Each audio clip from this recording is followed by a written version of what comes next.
म्हणजेच भारतीय जनता पार्टी, राष्ट्रवादी काँग्रेस, शिवसेना, रिपाई आणि या सर्व लोकांनी मिळून एकजूट करून ही निवडणूक लढत आहेत। आणि आपल्या सर्वांचे लाडके नेते धनंजयजी मुंडे यांनी सांगितलं की महाराष्ट्रामध्ये कुठेच अशी संपूर्ण युती झालेली नाही, अशी परळी वैजनाथ इथे वैद्यनाथाच्या आशीर्वादाने झालेली आहे। या संयुक्त प्रचार सभेला मंचावर उपस्थित आपल्या सर्वांचे लाडके नेते, माझे मोठे भाऊ आणि या परळीमधील या निवडणुकीच्या प्रचाराचे धुरा ज्यांनी स्वतःच्या खांद्यावर घेतली आहे ते धनंजय मुंडे, आमच्या मंचावर उपस्थित आमच्या शहराच्या अध्यक्षा उमाताई समशेट्टी, राष्ट्रवादीचे शहराचे अध्यक्ष भैया धर्माधिकारी, मंचावर उपस्थित शिवसेनेचे प्रमुख व्यंकटेश शिंदे, रिपाईचे प्रमुख सचिन कागदे, आमचे ज्येष्ठ सर्व मार्गदर्शक म्हणजे जुगल किशोरजी लोहिया, विकासरावजी डुबे, मंचावर उपस्थित आता बिनविरोध ज्यांची निवड झाली त्या जयश्री मुंडे, शांतीलालजी जैन आमचे मोठे बंधू, इथे मंचावर उपस्थित सुरेश टाक, विजयजी वाकेकर आमच्या बँकेचे डिरेक्टर, वैजनाथराव सोळंके, निळकंठ चाटे, संदीप लाहोटी, विनोद जगतकर, शेख तय्यब, इथे उपस्थित सर्व मान्यवर आणि सर्वात महत्त्वाच्या मंचावर ज्यांची उपस्थिती आहे त्या आपल्या नगराध्यक्ष पदाच्या उमेदवार पद्मश्री धर्माधिकारी आणि सर्व नगरपालिकेला उभे असलेले शिवसेनेचं कमळाचं आणि घड्याळीचं चिन्ह घेऊन उभे असलेले सर्व माझे उमेदवार। सर्वप्रथम मी पद्मश्री बाजीराव धर्माधिकारी यांना ॲडव्हान्समध्येच आज शुभेच्छा देते की पूर्ण मला विश्वास आहे की या परळीच्या नगराध्यक्षा म्हणून त्या लवकरच आपल्या कामाची जबाबदारी स्वीकारतील। मला धनंजय मुंडे त्यांच्या भाषणात म्हणाले त्याचप्रमाणे मला असं वाटलं की भैया म्हणजे बाजीराव धर्माधिकारी यांचं लहानपणापासून स्वप्न असेल की आपण असं काम करावं की आपल्याला पद्मश्री मिळावी आणि त्यांना पद्मश्री त्या रूपाने का होईना हे मिळालेली आहे आणि त्यामुळे मला वाटतं हे खूप चांगला योग आहे, सुवर्ण योग आहे। तशीच परळीच्या भविष्यामधल्या पूर्ण टीमनी चांगलं काम केल्याबद्दल तुम्हाला खरंच पद्मश्री प्राप्त व्हावी, असं काम तुमच्याकडून व्हावं हेही मी या निमित्ताने आपल्या सर्वांना शुभेच्छा देते। अनेक वर्षांनी हा योग आला। एक असा काळ होता जेव्हा मी, धनंजय भाऊ, आम्ही सगळे मिळून, तेव्हा मुंडे साहेब होते, अण्णा होते, सर्व परळीची टीम होती, सर्व एका बाजूला होतो आणि काँग्रेस दुसऱ्या बाजूला होतं। तेव्हा सुद्धा लढाई फार जोरात व्हायची। या परळीमध्ये 25-30% असे लोक आहेत जे कुठेही गेले तरी ते जे मुख्य पॅनलच्या विरोधात असतात। पण मला वाटतं यावेळी इतिहास घडवल्याशिवाय परळीची जनता राहणार नाही।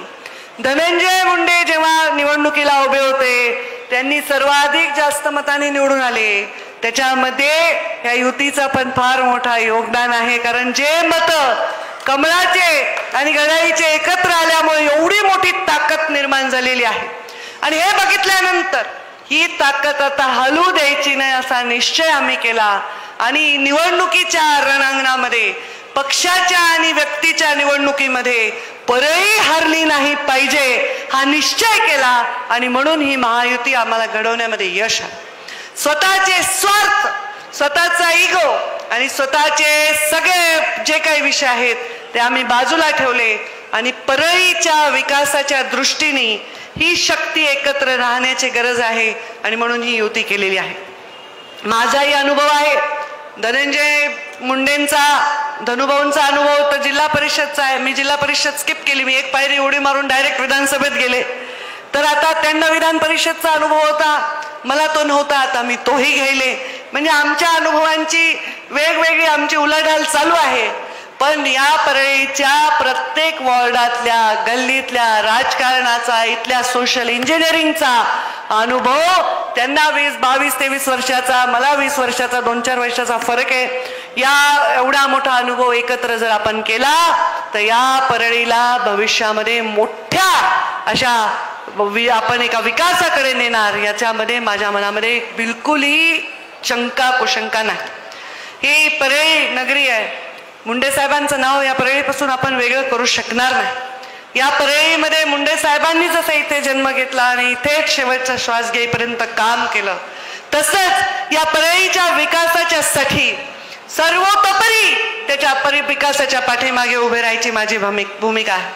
मी आमच्या पद्मश्रीजींना म्हणेन, भैयाला म्हणेन की आपण जेव्हा नगराध्यक्ष व्हाल, एक आगळा वेगळा आदर्श असा आपल्या परळीच्या लोकांना आपण घालून देऊ आणि प्रत्येक गोष्टीला उत्तर फक्त आणि फक्त कामाने देता येत असतं। शब्दाने शब्दाला उत्तर देऊन काहीच मिळत नाही, पण कामाने उत्तर देऊन आपण या परळीचं महाराष्ट्रामध्ये एक विकासात सगळ्यात अग्रेसर असं शहर हे नाव करण्यासाठी हा मोठा संगम हा अत्यंत महत्त्वाचा होता। मी जेव्हा पहिल्यांदा आमदार झाले तेव्हा मला वाटतं पृथ्वीराज बाबा मुख्यमंत्री होते आणि नगरोत्थानाची नवीन योजना आली होती। परळीनी कधी मला फंड तरी किती होता तेव्हा, फंड नव्हता, लोक लाख 2 लाख फंड मागायचे आणि त्याच्यातच खुश व्हायचे। आता मीच बिघडवलं, पुन्हा ग्रामविकास मंत्री झाल्यावर 2 कोटी दिले तरी पुन्हा कमीच वाटायलेत लोकांना। पण तेव्हा आमच्याकडे फंडही 50 लाख रुपये होता, 2 कोटी 3 कोटी फंड नव्हता आमदारांना, आणि त्यावेळी 40 कोटी नगरोत्थानमध्ये आले। हे खूप मोठा परळीच्या दृष्टीने महत्वाचं पाऊल होतं, त्यामुळे परळीचा चेहरा मोहरा बदलला। हे पाहिजे, परळीमध्ये मी वाढले, धनंजय इथेच वाढले। या परळीच्या सरस्वती विद्यालयात माझं शिक्षण झालं। पहिलं शिक्षण तर जिल्हा परिषदच्या शाळेत झालं, सायकलवरून ट्युशनला, सायकलवरून शाळेला, सायकलवरून मैत्रिणींच्या वाढदिवसाला, कशालाही या परळीमधून प्रत्येक रस्त्यावरून मी फिरलेली आहे। या परळीचं ते रूप पालटावं हेच स्वप्न घेऊन आमदार झाले होते, हेच स्वप्न घेऊन मंत्री झाले। पण असं झालं की मी मंत्री झाले आणि तुम्ही नगरपालिका दणकवून आमची पाडली, त्यामुळे जे परळीसाठी मला करायला शक्य होतं ते करता आलं नाही। म्हणून हा विषयच आम्ही आता बाजूला केलाय की आपण जर एकत्र निवडणूक लढलो तर विकास जिंकेल ही भावना आमच्या मनामध्ये आहे आणि तो विकास जिंकवण्यासाठी आम्ही एकत्र निवडलो। आता त्यांच्या काही खास गोष्टी आहेत, आमच्या काही खास गोष्टी आहेत। ह्या 2 खास गोष्टी एकत्र झाल्यानंतर किती परळीच्या दृष्टीने खास असे निर्णय होतील याचा आपण कल्पनाही करू शकत नाही। परळीमध्ये माझा पहिल्यांदा निधी आला होता परळीच्या नगरोत्थानाच्यासाठी, नगरविकासच्या माध्यमातून पहिलं काम जुगल सेटला आठवत असेल, हे आपण मुस्लिम एरियामध्ये दिलं होतं 5 कोटीचा रस्ता। कारण मी प्रचाराला जायचं, मला वाटायचं किती नाल्या वाहिलेल्या आहेत, रस्त्यावर चिखल आहे, डास आहेत, पूर्णपणे विकासाची गरज या माझ्या मुस्लिम बांधवांना आहे। पहिलं काम तुम्हाला आठवतंय का जुगल सेट, आपण तिथे बंगल्यावर केलं का पहिल्यांदा रस्ता, कन्याशाळेच्या पलीकडे जाऊन, तर हे काम केलं। पहिल्या विकासाचं काम करत असताना आपण काळतराई मंदिरापासून काम करायला सुरुवात केली। या परळीमधला महत्वाचे जे रस्ते आहेत, मुंडे साहेब असताना, भुजबळ साहेब PWD मंत्री असताना हा रस्ता मंजूर झाला होता, जो इटके कॉर्नर पासून ते आता आपल्या गरुड चौकापर्यंत हे रस्ते मंजूर झाले। नगरोत्थानमध्ये या परळीमधले टावरचे वगैरे सगळे महत्वाचे रस्ते केले। त्याच्यानंतर धनंजय पालकमंत्री झाले आणि धनंजय धनुभाऊनी त्या काळामध्ये नगरपालिकेची सत्ताही त्यांच्या होती, त्यांनी मला वाटतं पाणी पुरवठ्याच्या वगैरे योजना राबवल्या। यामध्ये माझी अशी सूचना असेल, माझी अशी विनंती असेल की जोही नगरसेवक निवडून येईल त्यांनी त्याच्या नगरसेवक म्हणून त्याच्या वॉर्डामध्ये रोज जनता दरबार घ्यायला पाहिजे। रोज सकाळी नळाला पाणी आलंय का नाही हे बघितलं पाहिजे। मला आठवतं जेव्हा मी पालकमंत्री होते, सुरुवातीच्या काळामध्ये जुगल सेठ आपण नगराध्यक्ष होते, तर कुठे जर मी रस्त्याने चालले आणि पाईप वाया गेला की मी तिथंच थांबून म्हणायचे इथे पाणी वाया चालले। कुठे पाणी नसेल तिथल्या तिथे निकाल लावण्यासाठी नगरसेवकाचा रोज संपर्क, जसा आहे भावड्यांचा ना, खूपच तुमचं सगळे नाव घेतात, भावड्याचं खूप मोठं, भावड्याच म्हणतात आता सगळे, कंसात नाव सुद्धा पेपरमध्ये तेच लिहिलेलं आहे। तर खूप नगर, अरे पवन आमचा म्हणतो, पवन मुंडे सकाळी सकाळी डुक्कर नेलंय आमच्या दारीत, लोक येतात, खूप कठीण काम आहे नगरपालिकेचं, ते हे केलं पाहिजे। चुकीच्या पद्धतीने रस्त्यावर खूप अतिक्रमण येते, व्यवस्थित त्यांचं नुकसान न होता बाजूला करून रस्ते मोठे केले पाहिजे। परळीमध्ये पाणी पुरवठ्याच्या योजनांमध्ये काही त्रुटी राहिल्या असतील त्या त्रुटी पूर्ण केल्या पाहिजे। जे रस्ते लेवल झाले, समजा फुटपाथ वर झाले, रस्ता खाली झालाय, म्हणजे उद्या भरपूर पाऊस पडला तर ते अडचण नाही झाली पाहिजे, हे आपण दुरुस्त केलं पाहिजे। आणि सगळ्यात गरीब वस्ती या चकाचक आधी केल्या पाहिजे। हो, गरीबाची सेवा करण्यासारखं मोठं पुण्य कुठलंही नाही आणि गरीबाला कुठलीही जात नसते, गरीबाला कुठलाही रंग नसतो, हिरवा असेल, पिवळा असेल, भगवा असेल, निळा असेल, गरीबाला फक्त कळतं त्या हाताला काम आणि पोटातली भूक आणि ती त्यांना उपलब्ध करून देण्यासाठी या भागामध्ये रोजगार मोठ्या प्रमाणामध्ये आपण उपलब्ध केला पाहिजे. आपल्या जिल्ह्यामध्ये एखाद्या कारणामुळे एखादी बदनामी झाली तर ज्याच्यामध्ये त्याचा काही संबंध नसतो ना, तो माणूस हा त्याच्यामध्ये पिसला जातो. गव्हाबरोबर किडे रगडले जातात आणि त्यांना त्रास होऊ नये म्हणून इथे उद्योग आला पाहिजे याच्यासाठी प्रयत्न आहे. धनुभाऊनी सांगितलं, धनुभाई कृषी मंत्री असताना त्यांनी इथे कृषीचं महाविद्यालय आणलं. मी आता पशुसंवर्धन मंत्री झाल्यानंतर पशु वैद्यकीय इथे महाविद्यालय आणले. 450 कोटी रुपये. अजितदादा पवार जेव्हा त्या अर्थमंत्री असताना पहिला माझा दौरा होता तेव्हा बारामती आणि परळी असं मंजूर करून त्यांनी त्याला निधी सुद्धा मंजूर केला आणि एक मोठं आता आपण आचारसंहितेमुळे थांबलंय नाही तर त्याचाही भूमिपूजनाचा सोहळा करायची आमची तयारी. मग इथे विद्यार्थी येतील बाहेरून, विद्यार्थी आले तर इथे शिक्षणाला येतील, शिक्षणाला आले तर 4 पैसे खर्च करतील. मार्केटमध्ये म्हणजे लोकांना छोट्या छोट्या गोष्टी, पेईंग गेस्ट म्हणून कोणी राहील, कोणी जसं एखादं शैक्षणिक शहर असतं तसं वातावरण इथे आपण निर्माण करू शकू. आपल्या कधी कधी मला वाटतं की आपसातल्या संघर्षामुळे सुद्धा विकास खूप वेळा लटकून राहतो, लांबून राहतो. ते सुद्धा आपण टाळण्याचा प्रयत्न करू. सामान्य माणसाची, गरिबाची सेवा करण्यासाठीच आम्ही राजकारणात आहोत. मुंडे साहेबांनी सर्व वैभव माझ्याकडे असताना मला लोटलंय कष्टामध्ये. त्याचं कारणच हे आहे की जो अंतिम आहे, जो सगळ्यात शेवटचा माणूस आहे त्याच्यापर्यंत विकास पोहोचला पाहिजे आणि तो पोहोचवण्यासाठी काम करणं आमचं कर्तव्य आहे. या भागामध्ये कोणतीही मस्जिद असेल तिचाही विकास तेवढ्याच पद्धतीने तिच्या आजूबाजूचा.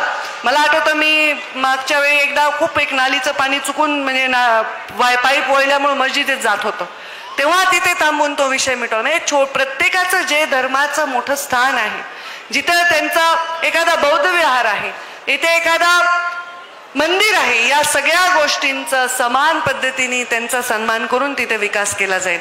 आमच्या वैद्यनाथ मंदिर 12 ज्योतिर्लिंगांपैकी एक मंदिर आहे. तीर्थक्षेत्राच्या विकासासाठी मागच्या नगरपालिकेत जेव्हा आपण एकमेकांच्या विरोधात उभे होतो धनुभाऊ, तेव्हा ते आम्ही GR काढला होता आणि नंतर मी मंत्री नसल्यामुळे त्याच्यामध्ये मला काही फार रोल करता आला नाही. पण आता त्याच्यात अजून पैसे धनुभाऊच्या काळात त्यांनी आणलेत आणि आता त्याचं काम जोरात झालं पाहिजे. अत्यंत स्वच्छ कारभाराने ते काम झालं पाहिजे, चांगल्या कॉन्ट्रॅक्टरने ते काम केलं पाहिजे. आणि खरंच परळीचं मी मध्य प्रदेशमध्ये काम केलं, उज्जैनच्या धर्तीवर विकास झाला तर याचाही परिणाम आपल्याच लोकांवर होतो. आता वैद्यनाथ कारखान्याला अनेक अडचणीला आम्ही सामोरं गेलो. कारखाना बंद राहिला तर मार्केट थंड पडत होतं. मार्केटमध्ये म्हणजे आमचे विजय वाकेकर सांगतात एक शब्द आहे, काय मार्केटमध्ये काय शब्द आहे तुमचा मारवाड्यांचा? उलाढालला नाही, काहीतरी वेगळा शब्द वापर. क्या? रोटेशन. मार्केटमध्ये रोटेशन कमी होतं. पण आता दुर्दैवाने माझ्या हातात राहू कारखाना चालू झालाय आणि या बीड जिल्ह्यामध्ये कोणी भाव देईल त्याच्यापेक्षा जास्त भाव द्यायचा आम्ही निर्णय घेतलाय आणि त्यामुळे पैसा तो तुमच्याच खिशात येणार आहे. शेतकऱ्याकडे पैसा आला तर तो कुठे येईल? परळीच्या बाजारपेठेत येईल. कपडे खरेदी करेल, बस्ता बांधेल, धान्य घेईल, हॉटेलमध्ये जाईल, लेकराला काही घेईल, तर हा सगळा पैसा या मार्केटमध्ये येणार आहे. बस झाला आता. नुकसान आता परळीचं कधीही होणार नाही. परळीचा आता फक्त आणि फक्त नफा होईल आणि फक्त परळीचा विकास होईल. असंच काम करण्यासाठी ही युती झालेली आहे. या महायुतीमध्ये जसं धनुभाऊनी पण सांगितलं की या महायुतीमध्ये तुम्ही चिन्ह, तुम्हाला ज्या चिन्हांची सवय तेच दाबाणार आहे. आता तुम्हाला सवय एक तर घड्याळ, कमळ आणि आमची शिवसेनेची युती तर आजन्म म्हणजे धनुष्यबाण ही युती तर जुनीच आहे. आता आमची तिघांची झाली, पुन्हा रिपाई आमच्या बरोबर गेले 10 वर्ष झाले सदैव परळीमध्ये युतीमध्ये आहे. आणि हे सगळे चिन्ह तर त्यांनी मला वाटतं एका ठिकाणी घड्याळ दोन्ही ठिकाणी घेतलेलं आहे. त्यामुळे घड्याळ आणि कौन सा चिन्ह, ये कमल वालों को घड़ी दबाना आसान है, थोड़ा आप जरा याद करके जाओ. पंकज ताई का और धनुभाऊ का चेहरा सामने रखो, क्या घुमाएंगे, दबाएंगे? कमल, घड़ी, कमल और बाण, ये सब में एक ही चेहरा देखो, परली के विकास का चेहरा देखो. आणि हा विकास होईल. आणि ज्यांनी फॉर्म वापस घेतले मी त्यांचं अभिनंदन करते. त्यांनी आम्हाला समर्थन दिलं, त्यांचं अभिनंदन करते आणि त्यांचे हात जोडून आभार मानते. कारण काही लोकांना उमेदवार उमदा असून सुद्धा आम्हाला देता आलं नाही. खूप वाईट वाटलं की याला नाही द्यायचं त्याला द्यायचं, पण जे काही आमचे गणित आम्हाला बसवता आले ते आम्ही बसवलेले आहेत. त्यामुळे काही लोकांना नाही संधी मिळाली त्यांना पुढच्या निवडणुकांमध्ये वेगवेगळ्या ठिकाणी आम्ही नक्कीच संधी देऊ. आणि एवढं मात्र मी माझ्या वतीने सांगेन, धनुभाऊ पण सहमत होतील की विकास करताना ज्यांनी आता माघार घेतली आहे त्यांच्या गल्लीतल्या विकासाला पहिलं प्राधान्य देऊ, म्हणजे त्यांच्या सुद्धा पाठीवर एक शाबासकीची थाप आपण दिल्यासारखी होईल. एवढे या निमित्ताने सांगते. फार भाषण मी करणार नाही. धनुभाऊंनी अत्यंत विस्तृत मार्गदर्शन केलंय. 6 निवडणुका बीड जिल्ह्यातल्या लागलेल्या आहेत. मला माजलगावच्या सभेला जायचं आहे आणि पूर्ण जिल्ह्यामध्ये फक्त इथंच युती आहे, तिथं आम्हाला एकमेकांच्या विरुद्ध भांडायचं आहे. त्याच्यामुळे तिकडे मला जाऊन आज कार्यक्रम आहे. तर आपण सर्वजण हात जोडून विनंती करते, ही आमची युती यशस्वी करा, ही महायुती यशस्वी करा आणि परळीच्या विकासामध्ये पहिल्यांदा असं होईल की आम्ही दोघं मिळून लक्ष घालू. तर धनंजय मुंडेंचे प्लस पॉइंट असतील, काय माझे मायनस असतील तर ते कव्हर करतील, त्यांचे मायनस पॉइंट असेल तर मी म्हणेल हे राहू द्या ते करा.